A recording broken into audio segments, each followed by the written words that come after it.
Welcome back to Deeper Than Most, guys. I'm your host, DJ. And I'm your host, Sav. And today we are coming to you guys with the effect of the butterfly effect.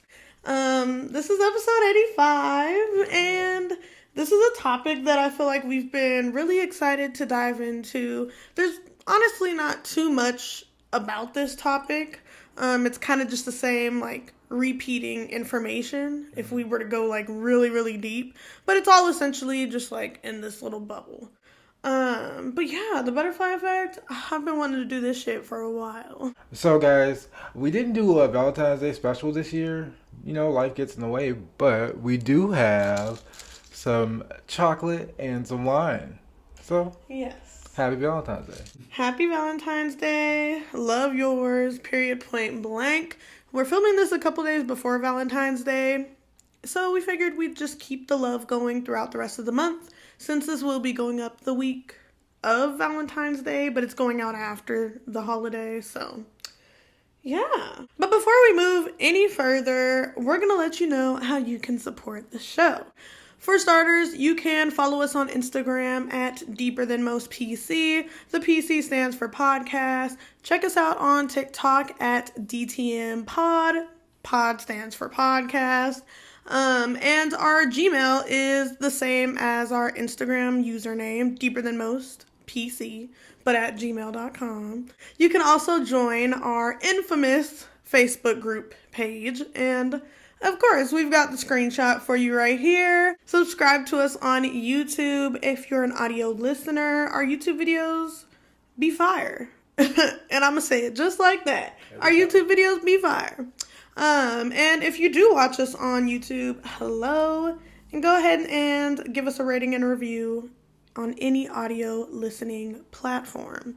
It's greatly appreciated. We love the support we've been getting for these past couple of years. I cannot believe DTM has been in the world for about 2 to 3 years now. Let's get into this because we've got a lot to break down. Mostly DOM conversation to be had.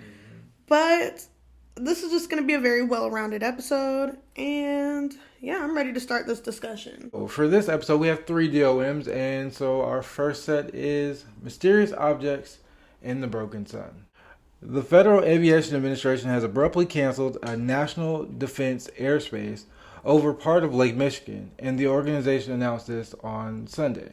They're saying, if they were testing it for, defense purposes or whatever, that's the zone that they would use. So you can't go past that zone or fly above this level. So why did it cancel it randomly? Because they were scared about the potential contact that they may have had. Oh shit. Are we not talking aliens? Maybe. What we've been trying to tell y'all for the past couple of years. This shit's a simulation and the aliens will be coming soon enough. The FAA says it closed down the area to allow the U.S. military to examine a potential contact that was soon determined not to be a threat. But they didn't even say, potential contact of what? The U.S. has shot down 3 aircrafts over North America in the past week, with the first being a Chinese spy balloon off the coast of South Carolina on February 4th. Not war. Yeah. It's getting crazy. The second and third are believed to have been smaller balloons which were shot down over Alaska and Canada, respectively. Interesting. Okay. Our second portion of this is the broken sun. A section of the sun has left the surface and begun circulating around the top of the star as if it were a huge polar vortex. It is not exactly clear why it happened. That's weird. Yeah, that's super weird. How come we can't see this, though, from Earth? Yeah, I don't know if it's on the side that we can't see or what, but they'd be fine with that. And for those of you that don't know, the polar vortex is a large area of low pressure and cold air surrounding both of Earth's poles, but this is basically saying the North and South poles are what this is to the sun. Very interesting find. What are they going to do about it, though? Yeah. And if it's a vortex, isn't that bad? Because can't we get sucked into that motherfucker? That's what I thought. That's what I thought it was, but they describe it differently, I guess. It's blatantly obvious that this episode is going to conjure up a lot of different conversation. So we definitely want to know in the comments or just on social media, what your thoughts are. Do you think that aliens are here to visit us? Do you think that the sun and the earth and everything close by is going to get sucked into a vortex? And yeah, like, what do you think about the butterfly effect? Because all of this shit is just crazy. Yeah, it's crazy as fuck. But it gets crazier, of course, because our last DOM is about human echolocation. With enough training, most humans can learn how to echolocate. They can use their tongues to make clicking sounds and interpreting the echoes that come back reflected from the surrounding environment.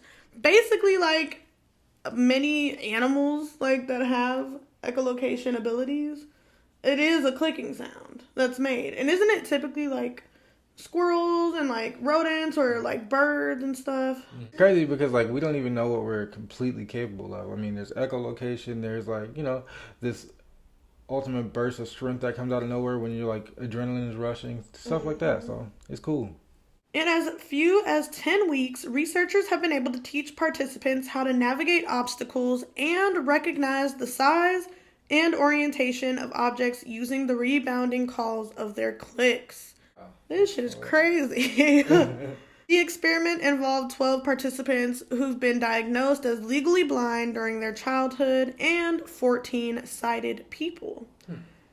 So I like that they did a mixture because, of course, people that are blind, their other senses are heightened, including sound.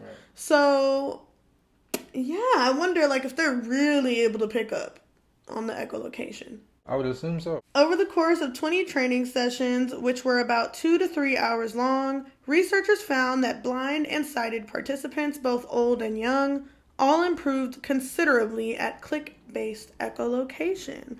And honestly, when I hear this, I just think of Marco Polo, that game. Like you close your eyes and you say Marco, and then you have to literally like listen to find somebody. Right. That makes sense. For weeks, participants were trained to navigate virtual mazes, corridors arranged in T-intersections, U-bends, and zigzags, and identify the size and orientation of objects using mouth clicks. Previous studies have also found sighted individuals can learn click-based echolocation in a series of training sessions. But this was the first study to test whether the results extend to blind people and people of various ages as well.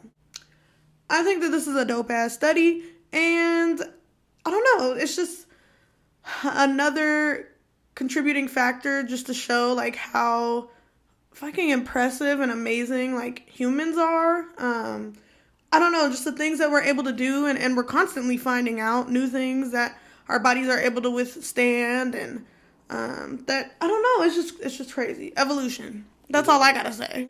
It is, man. It's super crazy to think that, like, in a couple thousand years we could be something completely different. Right. It's wild. Oh shit. I forgot to mention, I have kind of like a butterfly, a monarch makeup color scheme going on. If you know, you know. With my little butterfly hair accessory. Fun fact, if you are new to Deeper Than Most, hello, welcome. If you don't know me, I have like a very irrational fear of butterflies. So just talking about this, like, I don't know, just saying butterflies so much and looking at butterflies and all this shit, it's just kind of makes my skin crawl. But as long as we ain't got no real butterflies up in here, we're good. That's how I feel. And he's sporting his green and purple butterflies. So, we here. Hell yeah. So let's get into this. What exactly is the butterfly effect? The butterfly effect is small changes in starting conditions that can lead to vastly different outcomes. Now, low-key, like, what does that mean to you? One little thing, like putting your coffee cup on this side of the table could affect, like, going to work the next day or, something crazy like that. Or a big life change. Absolutely. You hit it on the nail. Yeah. That's essentially what it is. It's the belief that, depending on how a sequence is started, the end result will vastly change.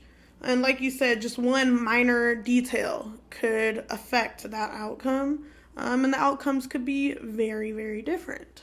If a butterfly in Texas flaps its wings, will it create a massive tsunami in China? This is the framework of beliefs surrounding this controversial topic. A quote from Feats, The Vocation of Man from 1800 reads, "You could not remove a single grain of sand from its place without thereby changing something throughout all parts of the immeasurable whole." Now, that's just wild to think about. Hell yeah. Like, a single grain of sand. This low-key freaks me out because in my mind, I'm thinking, holy fuck, like every time people are like on the beach and shit, like 1 grain of sand, I'm just thinking like, oh my God, think of all the grains of sand that be on your body and your clothes when you leave the beach. We're fucking up everything. That's what it makes me like think of, and it kind of makes me scared because it's like, holy shit, like, I don't know. But I'm not gonna lie, sometimes I have those little realizations when I'm torn between making a decision, and I'll have a moment to like ponder and think like, well, if I do go, like, what if this happens or that? And like, what if like everything just gets taken away, or, blase, blase, like, AKA I die if I go out. And then the other part's like, but what if I stay in? I won't ever get to experience this experience, but like, what if some crazy shit happens and I kind of like dodge the bullet? Like, I be thinking about that type of shit. Well, I don't know. I just find this whole topic crazy, and I personally do believe in the butterfly effect. We'll get into some other facts a little bit later, but I do believe that the butterfly effect is a real thing. And it takes place every day. You just don't notice it because it's from minor, details. It's from minor decisions that ultimately, in the end, play a part in a big outcome because they all accumulate. So you know how people always talk about how the butterfly effect affects your future, right? Mm-hmm. Do you think it plays into deja vu, where you feel like you've experienced a moment before? Does you think that little minor change is a thought at that point, or no? Are you saying, do I think the butterfly effect is deja vu? Like, do you think it correlates with it? No. No. Only because they're two completely different things. From my understanding, deja vu is a sequence of events or a single event, a specific moment where you feel like you've lived it before, like you've experienced it, you knew exactly what was going to happen as the moment was progressing. But before that moment ever happened, you have no recollection of the moment itself.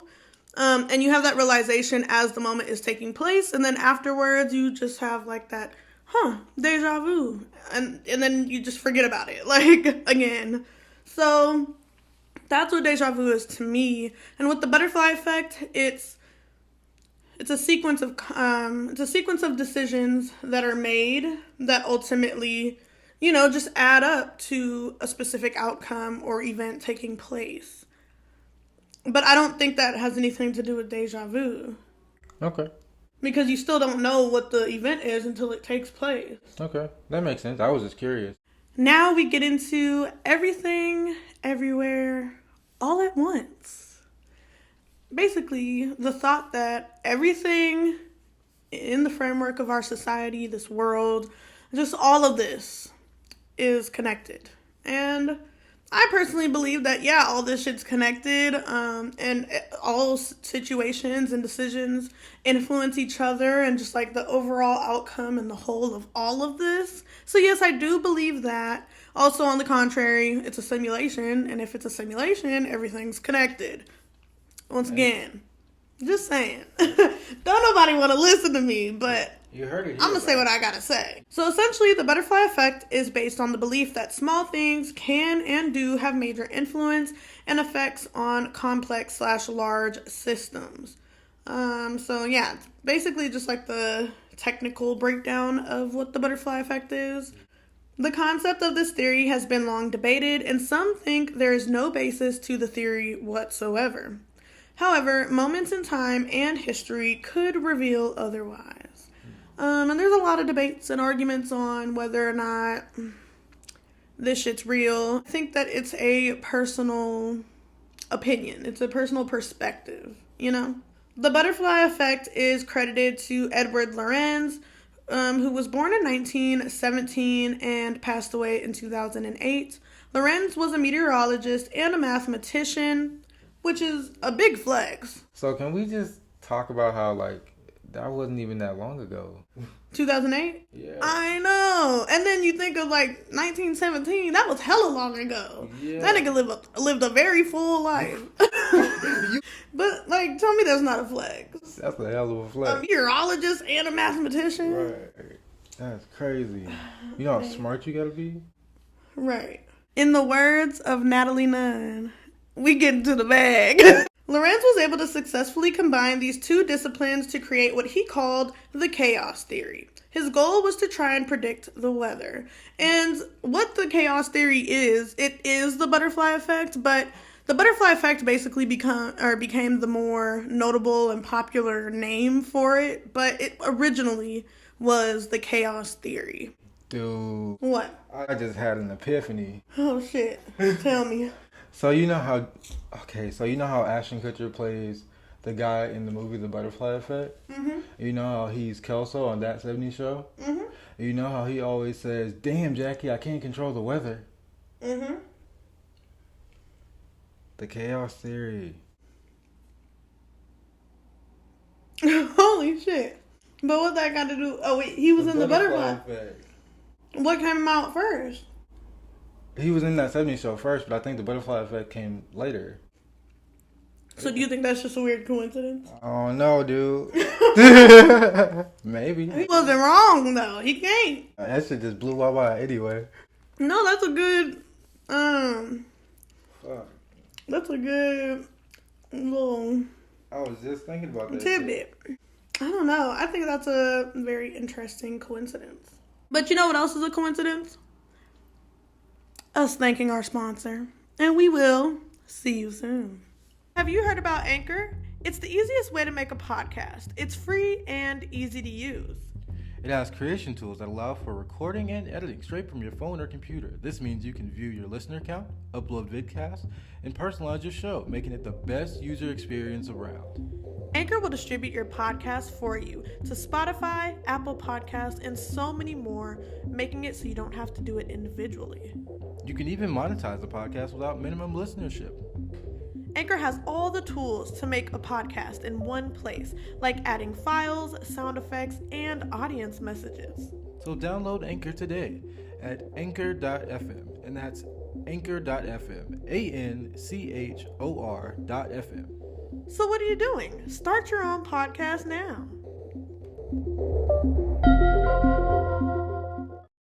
And we're back. Like a butterfly, but cracked. So in continuum. In an experiment to test his theory, he made a weather prediction model and entered the initial weather condition as 0.506 instead of entering 0.506127. I don't know what any of that has to do with anything. So this was him trying to predict the weather, right? Yeah. He put it into like a weather prediction machine. Don't know what the fuck that is or how it works. But apparently he had one of those. And apparently, yeah, one of those. That shit sound like the shit you go to the hardware store and just pick up. Right. And I assume that to pick your starting weather, you have to put... I'm sorry, this shit sound crazy, dude. No, listen though. I got it, bro. I assume in order to pick your starting weather, you have to enter in a specific, lock code or number or, a key. Yeah, exactly. So yeah, you need a starting coordination in order to have this weather prediction play out. And because this is the same number, you know how decimals work and percentages, everything... Like, the number is continuous. It may have up to 10 numbers after, or it continues on forever. But, you know how, like, in math class, they would tell you, like, depending on how far you go after the decimal, or the decimal, that your answer will change? So, that's what he tried. He put in 0.506 as his starting weather to see what prediction would come out of that. Wrote it down. Then he tried it again... or maybe I'm assuming he already like has tried 0.506127. That's probably how he's always done it. But he tried the 0.506 and it gave him a completely different prediction, a completely different outcome. Right. So, yeah, that was him testing his theory of like, is it possible to predict the weather? Because that's what his main goal was. But in that's how he found that, it's crazy that like one small detail or one minor change in the initial, weather prediction, that one change affected the entire outcome. To his surprise, the result was wild. The prediction was different from his finding, and he realized that the weather turns on a dime. Interesting. That is interesting, because, that means nobody can really predict that shit. Exactly. His results showed that even a tiny change in the initial conditions had huge long-term implications. By 1963, Lorenz had garnered enough info to push an award-winning paper on the subject titled Deterministic Non-Periodic Flow. And it seems interesting, but I ain't never heard of it. Same. We have more on Lorenz. Lorenz knew that his newfound idea would be hard for others to conceptualize, so he began using the butterfly analogy in order to explain his theory. In many speeches and interviews, he explained that a butterfly has the potential to create tiny changes that could not necessarily create a typhoon, but alter the trajectory of one. The small flap of the butterfly wing is the representation of minuscule changes in atmospheric pressure. Though it may appear small at first, over time the changes increase as the model progresses, eventually compounding the small effects into big effects. And like I said earlier, all the small, tiny, minute changes would all accumulate. And that's how you would, in the end, ultimately have a huge change based off of all these little decisions.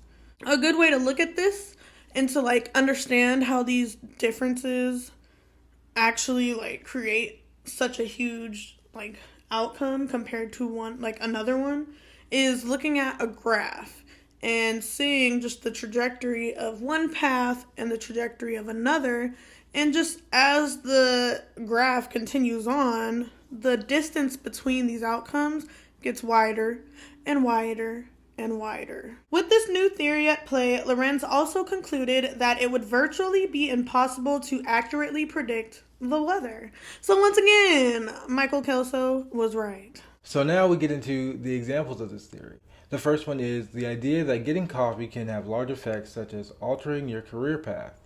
I do see how this could be a thing, because think about everybody that goes to Starbucks every day to get coffee. Or think about the people that don't go to Starbucks every day and get coffee, and then one day they decide to. What if that one day you decide to go get coffee, there's, a fucking millionaire at Starbucks getting the same coffee as you. Right. And you guys spark conversation, and, you guys get to talking, exchanging information. He hands you his business card. You've talked about your career and what you do and your skills, this, that, and the third, and then boom, you have a whole new job because you went to Starbucks this one morning. Or as opposed to people that go to Starbucks every day and, one time they go to a different Starbucks. And who knows, you may find the love of your life. It's just... Right. Just little random events that happen that you just don't think about. Exactly. It's... Like I said earlier, it kind of is easy to point out, when you have decisions to make. So, if your friends invite you out on Friday night to go to the club, your butterfly effect may begin with your decision to stay home or go to the club. And what if you decide to stay home instead of going?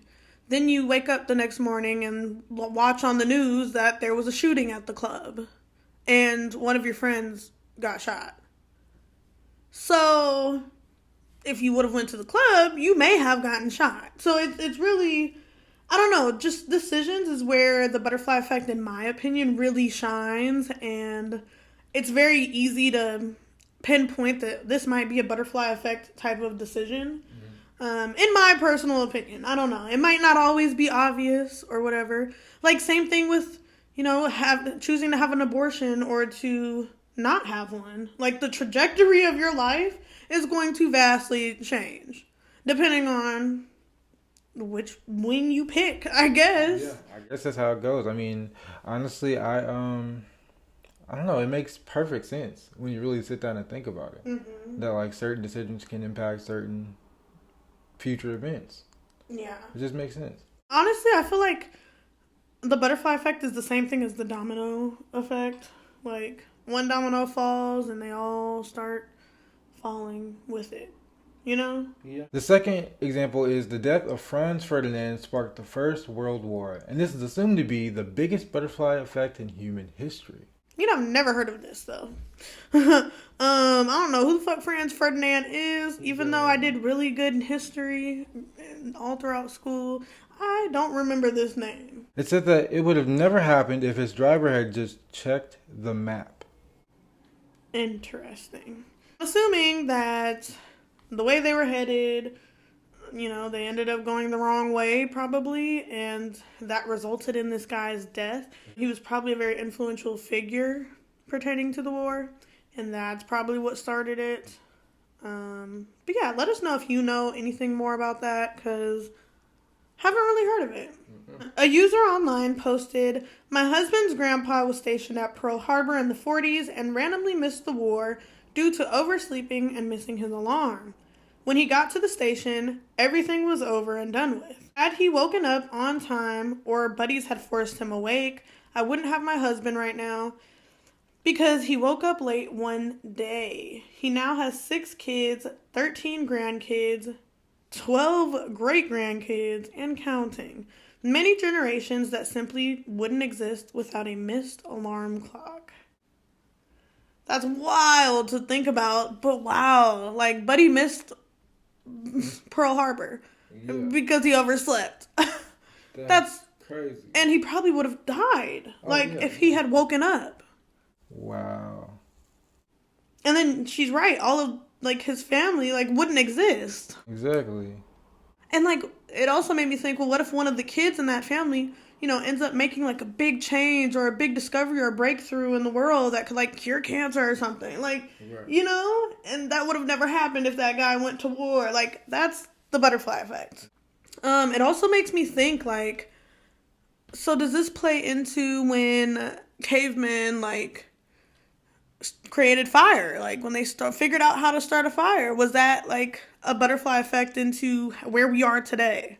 What if the cavemen never figured out how to start fire? If you can't figure out fire, you probably didn't figure out the wheel and all that. Exactly. And we wouldn't be, where we are now. Exactly. That's crazy. It'd be a completely different outcome. Something to ponder, something to think about, because this shit is wild. Hell yeah. The overall consensus is that the butterfly effect is, in fact, real. However, scientists have debunked the theory on a quantum level. Now the question remains, do you believe in the butterfly effect? I do. I said that earlier, and I still stand by it. I do believe that the butterfly effect is something that takes place. I believe it, but I don't know, man. I think scientists, they have their times. And this may be one of the times they're not right. Maybe.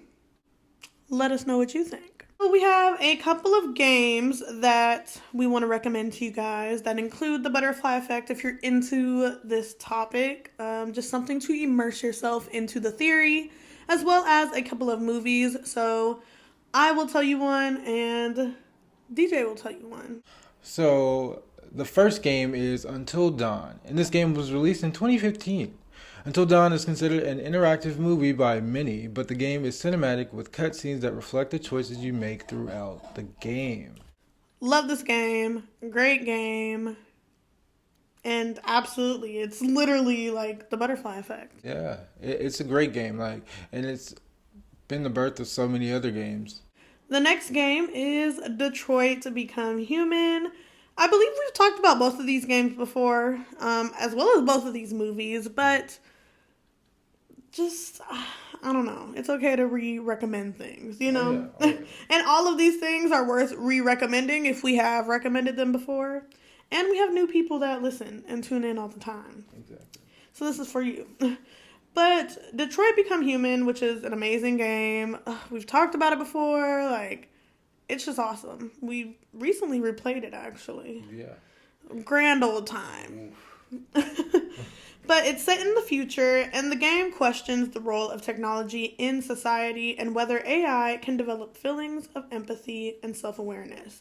Now, I guess in a sense, the butterfly effect plays into this game because it is decision-based for the most part.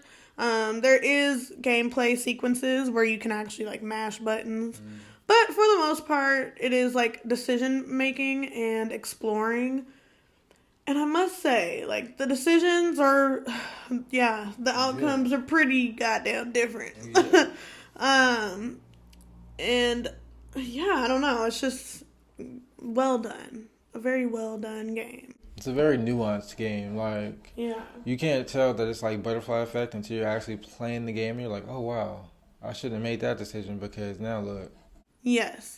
As well as, like, look at your ending and, like, you know, how you played the game and how you got to where you got and the decisions that you made, and then watch somebody on YouTube play the game and see what their ending is and the decisions they made to get there, and you'll see that, yeah, small little changes make big differences. And now we get into the movies that use the butterfly effect. The first one is Donnie Darko.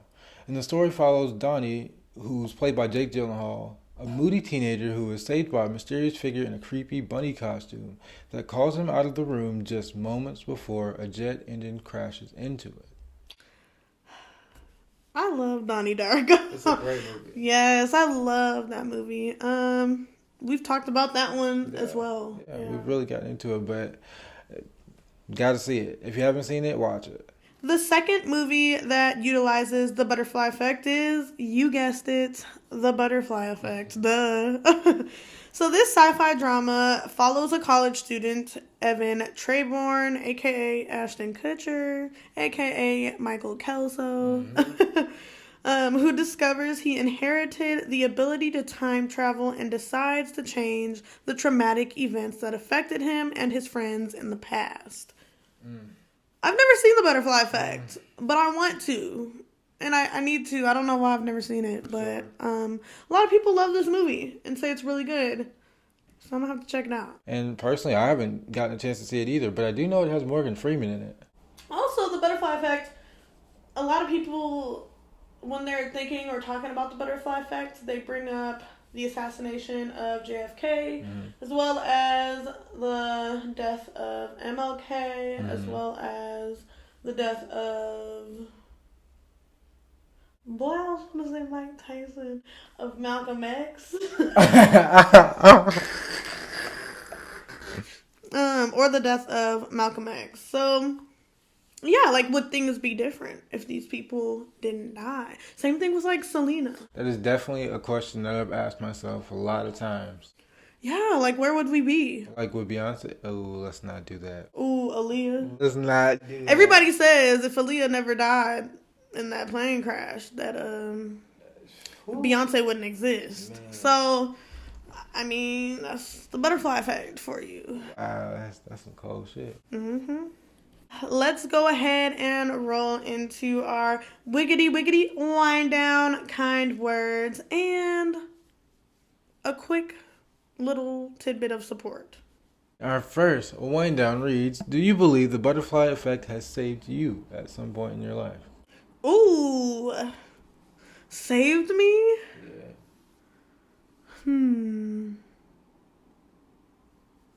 I don't know. Ooh, I don't know. I don't necessarily, like, saved my life. Well, I guess impacted you positively. Absolutely. Okay. College. Like, literally, Schmovid is the reason why I started college. I didn't want to go to college because I didn't feel like I really had, I don't know, I just didn't feel like I could do it as well as had a reason to. And then I quickly realized, like, it just wasn't it to just be out here with nothing under your belt. Yeah. And I don't know, it kind of, like, re-sparked a passion in me, and which is my passion for just the law. And yeah, getting justice for people that look like me. For victims. I want to be a voice for victims and help people. I just love all of that, and that's what's making me pursue becoming a lawyer. But literally, I wouldn't have taken that step if Shmova didn't happen. And now I'm about to graduate this year. Okay. And yeah, so absolutely. And for me, has it ever saved my life? I don't know, actually. But I will say that me choosing my current career path has been an attribute to the butterfly effect in a sense. Because, I mean, everybody's been stolen from. Everybody's, like, lost a wallet or a purse or something. I was like, if I can stop people from doing this, maybe it'll actually, like, stop it from happening. So that's where we are. The second wind down is, do you think scientists may be wrong about their belief of the butterfly effect?